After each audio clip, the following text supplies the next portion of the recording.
জয়গুরু। শ্রী শ্রী ঠাকুরের শ্রীহস্ত লিখিত সত্যানুসরণ গ্রন্থ থেকে একটি পাঠ পড়ে শোনাচ্ছি।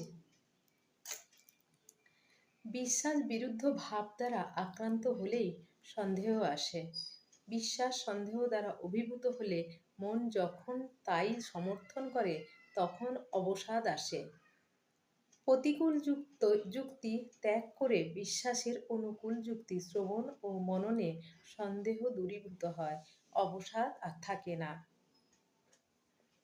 বিশ্বাস পেকে গেলে কোনো বিরুদ্ধ ভাবই তাকে টলাতে পারে না।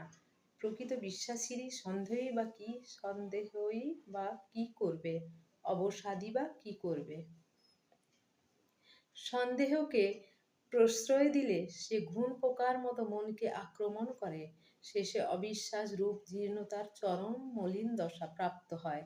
সন্দেহের নিরাকরণ করে বিশ্বাসে স্থাপন করাই জ্ঞান প্রাপ্তি।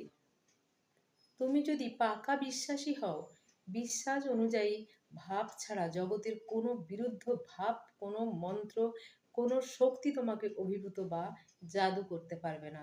নিশ্চয়ই জেনো, তোমার মন থেকে যে পরিমাণে বিশ্বাস সরে যাবে, জগৎ সেই পরিমাণে তোমাকে সন্দেহ করবে বা অবিশ্বাস করবে, এবং দুর্দশাও তোমাকে সেই পরিমাণে আক্রমণ করবে, ইহা নিশ্চয়। অবিশ্বাস ক্ষেত্র দুর্দশা বা দুর্গতির রাজত্ব, বিশ্বাস ক্ষেত্র বড়ই উর্বর। সাবধান! অবিশ্বাস রূপ আগাছায় সন্দেহরূপ অঙ্কুর উঠতে দেখলেই তৎক্ষণাৎ তা উৎপাটন করো, নতুবা ভক্তিরূপ অমৃতময় বৃক্ষ গজাতে পারবে না।